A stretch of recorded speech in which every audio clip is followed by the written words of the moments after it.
Eh bien, bonjour à tous, c'est Nebes et aujourd'hui on se retrouve pour une nouvelle vidéo sur Battlefield 3, plus précisément pour la review des armes secondaires, des pistolets. On commence immédiatement avec le M9. Le M9 c'est les pistolets de base que l'on a en américain, en USA. Si vous faites 100 kills avec le M9 ou le Gratch, le MP443, vous allez débloquer le M9 pour les Russes et le 443 pour les Américains. Ouais, le principe c'est le même que si vous débloquez toute la classe assaut ou autre, c'est que vous allez débloquer chaque arme dans chaque camp. Voilà, ça c'est une petite astuce rapidement pour ceux qui pourraient se poser la question. Alors autrement, le M9, donc le pistolet de base des Américains quand vous commencez le jeu, c'est un très bon pistolet, il passe partout dans toutes les situations. Il est quand même un petit peu mieux à moyenne distance globalement. Mais vraiment, ce qui est bien, c'est que c'est vraiment le pistolet de base qui passe partout. Parce qu'il a pas mal de munitions, des dégâts suffisants, une cadence plus ou moins élevée. Donc c'est un petit peu un mix entre tout ce qui peut exister. Et ça passe assez bien dans toutes les situations. Par contre, c'est vrai que dès que vous êtes un petit peu à longue distance, il va commencer à peiner un petit peu. Car c'est vrai qu'il ne fait que 25 de dégâts. Et du coup, forcément, 25 à 10 mètres. Donc dès qu'il y a une personne qui se situe un petit peu plus loin, on va prendre par exemple, bon là c'est pas forcément le bon exemple de question vu que je joue sur Canaz, justement parce que les distances sont assez courtes. Mais pour vous donner une petite idée, par exemple de là où je suis jusqu'au train sur la droite, on arrive très facilement à 20-30 mètres. Et du coup il va vous falloir 6, 7, 8 balles parfois pour tuer une personne dès qu'elle est un tout petit peu loin. Donc c'est pas évident de jouer pistolet à longue distance, mais ça reste possible, hein. On verra quelques exemples par la suite dans le gameplay, que ça reste faisable. Autrement, le M9, donc comme je disais, il passe un peu partout. Au niveau, alors ça c'est un petit truc pour tous les pistolets, globalement, sauf pour certains dont je vous en parlerai par la suite, mais j'ai tendance, personnellement, à viser au jugé. Avec tous les pistolets, ça depuis Bad Company 2 en fait. Je trouve que le tir au jugé avec les pistolets est fonctionne très bien, tout simplement, ça marche très bien, il n'y a pas trop de soucis à se faire. Alors en visant avec l'Iron Sight, évidemment, ça va être un petit peu plus précis, mais d'un autre côté, la visibilité est tellement réduite que, à titre personnel, et c'est ce que je vous conseille aussi. Après, à vous de faire votre propre expérience, bien évidemment. Mais personnellement, je préfère largement viser au jugé, donc sans prendre le temps de viser avec l'arme, car on ne perd pas beaucoup en précision, on gagne beaucoup en visibilité, et du coup on vise mieux. Alors, voilà, moi je préfère le tir au jugé, vous voyez, même à enfin, à petite moyenne distance, ça passe assez bien. Il n'y a pas trop de soucis à se faire. Voilà, c'est ce que je vous conseillerais. Après, autrement, on va passer rapidement au MP443 Gratch. Alors, le MP443, c'est la copie du M9, mais version russe. Alors là, quand je parlais du tir à longue distance, vous avez vu, sur un mec, un camper, un sniper camper qui ne bouge pas d'un centimètre, ça peut le faire. Mais dire que vous avez une personne qui est en mouvement, c'est difficile quand même à faire des tirs à cette distance. Autrement, donc je disais, hein, le MP443, c'est l'équivalent du M9, mais côté russe, hein, donc vous reprenez plus ou moins tout ce que je viens de dire avant pour le M9, mais cette fois-ci pour l'MP Gratch 443. Et c'est un peu dur, MP Gratch, ça fait un peu bizarre, le nom, bref, on s'en fout. C'est un peu son équivalent, et quelques différences, bah, déjà il a plus de balles, le MP443 a 18 balles contre 16 pour le M9. Après, au niveau cadence de tir, mètre seconde, il est un tout petit peu plus lent. Voilà, mais globalement, ils sont vraiment très proches. Juste au niveau même du recul, c'est pareil. Au niveau du tir en mouvement ou fixe, tout ça, c'est pareil aussi. Donc vraiment, c'est vraiment des belles copies. Mais à part que la plus de balles, après, c'est selon vos choix aussi. Au niveau du viseur, c'est vrai que de l'expérience personnelle, autant les statistiques ne m'appuient pas vraiment sur ce point là par rapport aux autres vidéos, mais j'ai tendance à préférer viser avec le Gratch, qui est un viseur qui est quand même beaucoup plus accessible selon moi. et je trouve un tout petit peu moins précis peut-être au tir au jugé. Mais mais vraiment c'est tellement minime qu'en fait c'est peut-être moi qui me fais une fausse idée juste par à force de jouer et d'avoir réussi plus de coups au tir au jugé avec le M9 qu'avec le MP Gratch. Pardon. Mais voilà, j'aurais tendance à plutôt prendre le M9 au tir au jugé et le Gratch. Alors, regardez juste cette séquence, j'ai cuté l'allié enfin l'ennemi qui me cutait.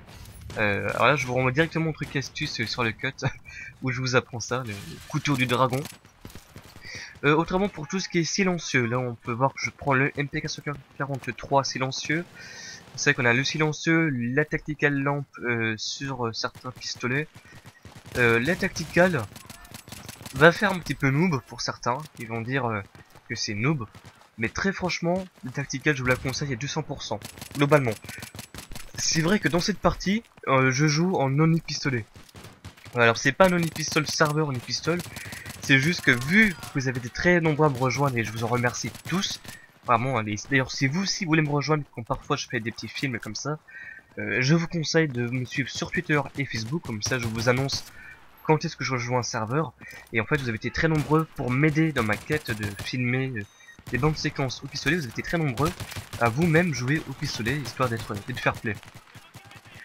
Donc dans ce cas là, la tactical lampe c'est pas ce qu'il y a de mieux parce qu'il va vous faire repérer de loin.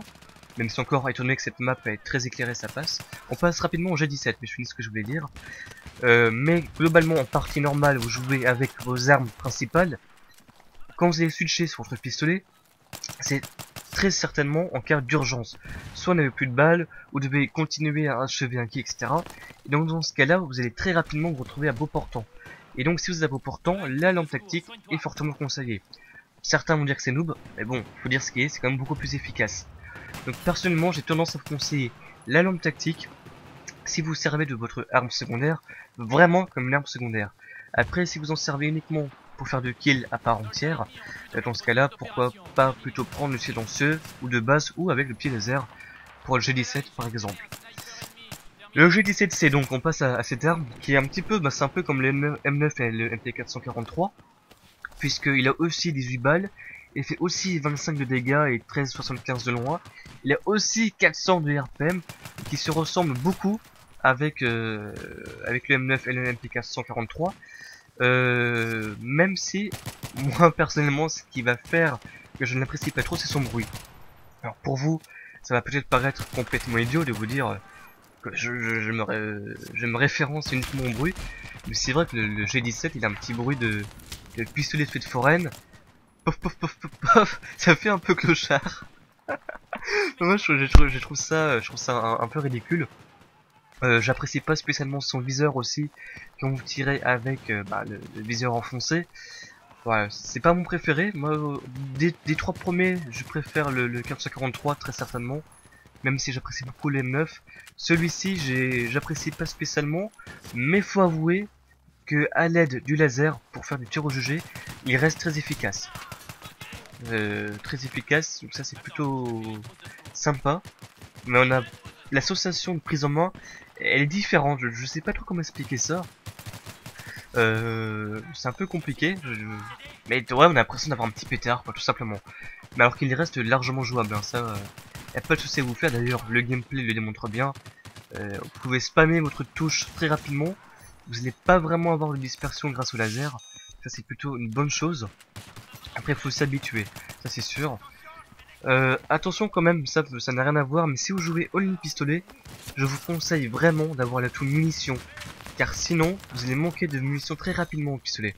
C'est vrai que dans ces parties, au début on n'avait pas dans les squads les packs munitions, au tout début de la partie, et je me retrouvais en panne sèche, mais quasiment à chaque fois. À chaque respawn j'étais en panne sèche, donc je vous conseille vraiment d'avoir l'atout munitions si vous jouez on y pistolet. Après avec le silencieux, c'est vrai que G17C silencieux laser, c'est quand même vachement sympathique hein, d'avoir les deux atouts réunis en un sur un pistolet, c'est vraiment sympathique. On passe maintenant au G18. Alors le G18, dans l'idée c'est l'équivalent du G17C, mais en full auto. Alors quand je dis théoriquement c'est l'équivalent, car le G18, même si on pourrait penser que c'est le G17 avec du full auto, c'est pas vraiment le cas. Parce que le G18 fait moins de dégâts que le G17, donc il fait 20 au lieu de 25. et 12,5 à distance de 13,75. Alors vous allez me dire, la différence n'est pas énorme, mais quand même, parce qu'avec le G17, le Gratch ou le M9, vous êtes tué en 2 balles headshot à courte distance, ou 4 balles dans le corps à courte distance. Or, avec le G18, eh bien, c'est pas le cas. Vous avez vu qu'il faut il fait que 20 de dégâts à courte distance, et ben 20 de dégâts, forcément, vous devez multiplier par 5 dans le corps, c'est tout de suite un petit peu plus. Mais en même temps, il a quand même plus du double de cadence de tir, et ça, je peux vous dire qu'avec le double cadence de tir, c'est juste impressionnant. Le G18 a la même cadence de tir que l'AEK ou que le FAMAS. Le G18 fait partie des armes du jeu qui a la plus grosse cadence de tir. Je sais pas si vous vous rendez compte de ça. Donc vraiment, le G18, moi, je vais vous le conseiller si vous êtes sniper. Parce que si vous jouez sniper, et que, par exemple, vous jouez sniper sur des maps, et puis quelqu'un vous rush, vous loupez votre cible, vous avez loupé votre cible, voilà, vous l'avez loupé au sniper, vous sortez votre G18 silencieux, ou poche silencieux d'ailleurs, comme vous voulez, vous avez une telle puissance de feu, que l'ennemi qui va vous rusher, vous allez le défoncer, même si c'est un M16 ou un AEK ou un FAMAS ou ce que vous voulez, vous pouvez le stopper sur place à courte distance, c'est vraiment impressionnant. Donc personnellement, je vous conseille le pistolet automatique et semi-automatique comme le G18 ou le M93R pour la classe sniper, et vous allez vous en servir véritablement comme une arme d'assaut à courte portée. Alors que le M9 ou les autres, ça sera plus pour terminer votre adversaire. Par exemple, vous êtes en assaut ou en support, vous avez vidé votre chargeur, l'ennemi est bien blessé, vous sortez votre pistolet pour le terminer en 1 ou 2 balles, ça peut aussi le faire. Mais là, le G18, vraiment, c'est juste surabusé. Mais alors par contre, si vous jouez à distance, alors là, c'est même pas la peine d'y penser. Il a une dispersion telle que vraiment, dès que vous êtes un tout petit peu loin, les balles vont partir n'importe où, et impossible de bien gérer son recul avec ce pistolet, vu que ce n'est pas le recul qui est grand, sa dispersion. Et du coup, avec une cadence de tir très élevée, c'est quasiment impossible de bien gérer son recul pour dès que vous êtes un petit peu à distance par rapport à vos ennemis. Voilà, donc c'est vraiment pas évident, mais ça n'empêche que quand c'est à courte portée, vous avez une puissance de feu, c'est incroyable quoi, tout simplement. Vraiment très efficace. Par contre, il a que 20 balles, et comme vous pouvez le voir, vous rechargez à chaque kill. Vous faites un kill, un rechargement, c'est quasiment ça. C'est très rare de pouvoir enchaîner 2 ennemis à la suite. Bon, en même temps, vu qu'il n'y a que 20 balles et que le chargeur se vide en une demi-seconde, ça paraît un peu logique, vous allez me dire. Bon. Ceci étant, après le viseur, bon, c'est pour ça que je pensais plutôt de tirer au jugé. Par contre, pour ce pistolet-là, dès que vous êtes à mi-distance, là pour le coup, je vous conseille vraiment de viser. Autant si vous êtes vraiment corps à corps, vous pouvez tirer au jugé, comme les autres. Mais à peine vous êtes à petite distance, le tir au visé est quand même beaucoup mieux, car ça vous permet d'être beaucoup plus précis. Même si le pistolet n'est pas précis en tant que tel. On passe maintenant au 44 Magnum. Alors le 44 Magnum, un pistolet surpuissant, qui était largement devant les autres il y a quelques temps, avant les patchs. Maintenant il reste très bon. Alors celui-ci, par contre, vous avez vraiment besoin de savoir d'être un bon joueur. Si vous n'êtes pas un bon joueur, c'est même pas la peine d'essayer. Quand je dis bon joueur, c'est pas forcément être le dieu de Battlefield 3, mais ça veut dire avoir un minimum d'expérience et de prise en main du jeu de Battlefield 3. Parce que le 44 Magnum, il n'a que 6 balles, il a un recul énorme, une puissance énorme, vous n'avez pas intérêt à louper vos tirs. À partir du moment où vous avez loupé votre tir, bah c'est très difficile de revenir. Mais par contre, si vous ne loupez pas vos tirs, vous pouvez le voir là, une balle, shot, il meurt. Paf, paf, par terre. Et ça, je peux vous assurer que non seulement c'est ultra efficace, secondo, ça fait rager vos ennemis comme pas possible, et c'est extra jouissif de vous dire que vous êtes là où vous prenez la peine d'envoyer qu'une seule petite balle, paf, une pichenette, et le mec en face de vous, il va vous prendre une balle en headshot, paf, par terre. C'est vraiment impressionnant et très marrant, mais faut pas se louper. Vous avez pas beaucoup de chance. La première balle, ça passe, la seconde et troisième balle, ça peut aller, mais alors si vous continuez à spammer votre clic, tous les autres balles vont partir n'importe où, vous allez vider votre chargeur pour rien du tout, vous allez être tellement dépassé que le mec aura le temps de vous cutter. Parce qu'en plus ça il est long à recharger, donc vraiment c'est un pistolet qui nécessite de l'expérience et de l'entraînement pour bien savoir le manipuler. Et surtout, il faut pas paniquer. Il vaut mieux tirer une seule balle, attendre que le pistolet perde un peu de recul, enfin attendre 2 secondes vite fait là, pour ensuite tirer votre seconde balle, plutôt que de spammer comme un gros psychopathe et finalement vous allez tout mettre à côté. Ceci étant dit, quand je dis attendre entre les 2 balles, c'est attendre à moindre mesure, hein. Il faut pas non plus attendre 1 heure comme un sniper, c'est juste qu'il faut attendre un tout petit peu plus qu'un pistolet normal avant de tirer ses secondes balles. Autrement, l'avantage, l'extrême avantage de ce Magnum, c'est ses dégâts. Comme dit, hein, 60 de dégâts à bout portant. Ça veut dire que si vous jouez en hardcore, vous pouvez OS même sans headshot à courte portée. Ceci étant dit, si vous jouez donc en soft, vous êtes obligé de mettre un headshot, ça fait le double de dégâts, soit 120. Et l'avantage donc à ça, c'est que vous allez pouvoir OS vos ennemis même à distance. Regardez, d'ici 5 secondes, 5, 4, 3, 2, 1, il y a quelqu'un derrière la benne, une balle, paf. Et ça c'est vraiment le point fort de Magnum. Déjà il a un viseur qui est très précis, vraiment le viseur il est vraiment bien prendre en main. Vous pouvez OS vos ennemis one shot même à distance. Et ce qui est bien c'est pour les compos. Vous avez une compose qui est limite en head glitch, on voit juste un petit bout de sa tête. Vous prenez le Magnum, c'est surpuissant. Alors ensuite il y a une petite différence, il y a le Magnum avec le PKO x4 il me semble si je ne m'abuse. Bref, un viseur qui est zoom vraiment. Alors c'est rigolo, mais très honnêtement c'est juste insupportable. Alors selon moi, c'est juste impossible de jouer avec ce viseur, car le moindre tir que vous allez faire va soulever votre pistolet, parce que vous allez sentir le recul, mais vu que c'est un viseur x4, le recul va être démultiplié par 4, ou par 3,5, quelque chose comme ça. Donc vraiment, c'est pas évident, pas plus efficace, parce qu'en fait le viseur x4 n'est utile qu'à distance, et à la distance qui rendrait le viseur x4 utile, le Magnum ne peut pas OS. Donc vraiment, regardez là où je suis à distance, qui permet, ces distances-là permet de rendre efficace le viseur x4, mais le Magnum ne supporte pas à ces distances-là. Donc pour moi, vraiment le x4 sur le Magnum, je vous le déconseille fortement. Le 4x4 à lunettes, vraiment je vous le déconseille à tout prix. Ceci étant dit, vous pouvez quand même vous amuser avec, juste pour le fun, pour faire un défi, ça peut être rigolo. Il reste jouable, et vraiment, je vous le déconseille. Alors que le Magnum de base, il est super viseur, puissant et tout, vraiment sympathique. Même si on verra que son équivalent, enfin plus ou moins son équivalent, le M412 Rex, est aussi très bon, mais ça on va voir ça par la suite. Juste pour terminer avec le Magnum, j'ai pas grand chose à rajouter. Faut s'entraîner avec, ça c'est sûr. Une fois que vous savez le prendre en main, il peut être bon avec toutes les classes, même en sniper si quelqu'un vous rush, tout aussi bien en assaut qu'en ce que vous voulez. Vraiment le Magnum passe dans toutes les situations si vous savez le gérer. Voilà, je vous le conseille personnellement.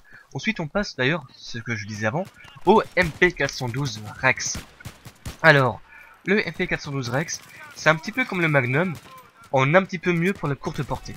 C'est-à-dire que le M412 Rex, depuis qu'il a été buffé, depuis qu'il a été complètement OP avec le patch, je ne sais plus quand, mais ils ont fait une mise à jour qui a vraiment augmenté la cadence de tir du MP412 Rex sans enlever sa puissance. Et ça, c'est vraiment assez impressionnant.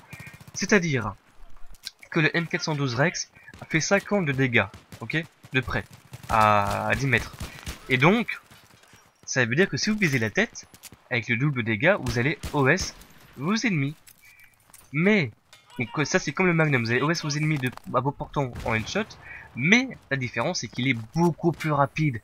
Le 44X, qu'est-ce que je raconte, le MP412 Rex a une cadence de tir bien plus élevée que le Magnum. Pas jusqu'au double, mais presque, on va dire. Plus élevé, donc on peut vraiment tirer beaucoup plus de balles plus rapidement en évitant d'avoir le recul qui correspond, donc c'est vraiment une bonne chose. Par contre, le gros défaut pour moi du Rex, c'est son viseur. Alors son viseur, il est nul à chier, c'est insupportable. Excusez-moi pour le gros mot. Il est vraiment pas très bien. Bref, dans le sens où le viseur correspond à rien du tout, c'est vraiment horrible. Et dès que vous voulez être un minimum précis avec, eh bien c'est assez insupportable. Du coup, forcément, vous allez spammer votre tir parce que vous allez viser un petit peu à côté. Donc, c'est pas évident. Le tir au jugé, je ne l'ai pas trouvé efficace à titre personnel, bien que largement utilisable. Ça, je ne nie pas. Mais il reste un très bonne arme. Surtout pour cette map là. C'est vrai que si vous jouez Canals en TDM, d'ailleurs on jouait tout le monde quasiment jouait au Rex dans cette partie, tout simplement car il est très puissant. Parce que sur Canals c'est que du combat rapproché, très puissant, très rapide, même si le viseur est un peu chiant, on s'y fait. Vraiment sur des petites maps comme celle-ci je vous le conseille. Après il est un peu moins passe-partout dans le sens où dès que vous allez vous retrouver à mi-distance, et là c'est plus vraiment ça hein. Alors ok, parce que dès que vous vous retrouvez à plus de 10 mètres, donc si vous vous retrouvez ne serait-ce qu'à 12 mètres, alors 12 mètres pour une petite idée, c'est quoi? C'est l'équivalent de 2-3 conteneurs. Voilà, on va dire 3 conteneurs à la suite. Eh bien, ça ne reste plus en headshot. Faut 2 balles, enfin 3 balles du coup. Enfin 2 balles en headshot ou... Enfin, vous voyez ce que je veux dire quoi, ils font une balle de plus à chaque fois. Et ça vraiment, bah, ça peine un peu, parce que bon, sur Canal ça va, mais si vous jouez sur Cell Crossing ou sur Bazar, tout de suite c'est un petit peu moins bien. Ouais, si vous êtes sur la route, autour de Bazar par exemple, ou sur Surfer sans tout ça, bof. Parce que déjà vous n'êtes pas précis à distance, le viseur est pourri, au jugé à distance ça sert à rien, et en plus vous faites moins de dégâts, donc bon. Le Rex est vraiment surpuissant pour les maps qui sont jouables au fusil à pompe, on va dire, pour l'idée. Mais autrement, il est pas forcément évident. On passe au 93R. Alors le 93R c'est du semi-automatique, hein, c'est le M9, enfin ça ressemble au M9, mais en semi-automatique avec un chargeur Extended Mag en chargeur plus gros. Le M9 3R est un très bon pistolet. Je pourrais aussi vous le conseiller si vous jouez sniper parce que à beau portant il fait du gros dégâts. Et puis vous n'avez pas besoin d'être extrêmement précis vu que ça tire un peu partout. Donc vraiment vider votre rafale, ça passe tout seul. Un petit défaut que je trouve à ce M9 3R personnellement, c'est au niveau de sa cadence de tir. Alors vous allez trouver ça un peu bizarre, mais en fait l'arme s'enraye assez facilement, un peu comme le Cache 2002.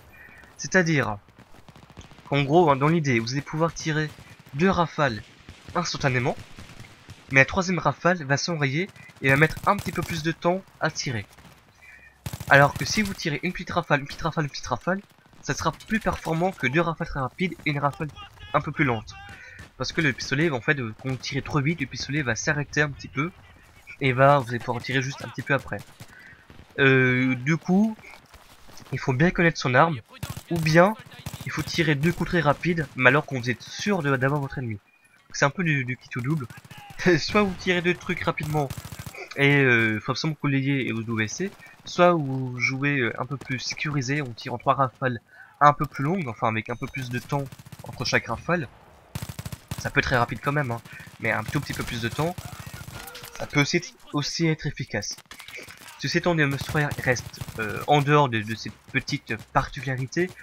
C'est un très bon pistolet que je vous conseillerais pour la plupart des situations. Très bon aussi bien en visée qu'on tire à la hanche, qu'on tire au jugé. Donc ça passe bien. Le design c'est comme le M9, donc le viseur est pas terrible, mais mieux que d'autres, donc ça va. Ça reste jouable. Vraiment, je vois pas trop de défauts en fait à ce pistolet là, il passe un peu partout. Bon évidemment, bah, c'est du semi-automatique, hein, donc dès que vous êtes un petit peu à distance, la dispersion on la ressent assez facilement. Donc si vous êtes à distance, enfin semi-distance, que bien évidemment à longue distance c'est même pas la peine d'y penser, faut mieux recharger son arme principale plutôt que de sortir son pistolet. Mais pour la mi-distance, on va dire l'équivalent de 3 conteneurs en idée, ou un 3-4 conteneurs, je vous conseille plutôt moi de viser déjà, d'avoir le mode visée pour éviter que les dispersions soient trop larges. Et ensuite, vous étirez une rafale, bien attendre, tirer une seconde rafale, bien attendre, tirer une troisième rafale et bien attendre. Et effectivement, à partir de là, la précision reste quand même assez intéressante. Mais bon, ça sera moins efficace que d'autres, mais vous pouvez vous en sortir un petit peu dans toutes les situations. Donc il est un peu multitâche. C'est pour ça que j'aurais tendance à vous le conseiller, même si son gros point fort c'est quand même le corps à corps et tout ça. On passe au M1911. Alors, Le M1111 a 34 de dégâts à de près, 14,3 à distance. C'est un petit peu un mixte en fait, le M1111 entre les petits pistolets et les gros pistolets. C'est-à-dire, c'est un mixte entre les deux dans le sens où il a pas beaucoup de balles, que 9 balles, et il a un petit peu plus de dégâts.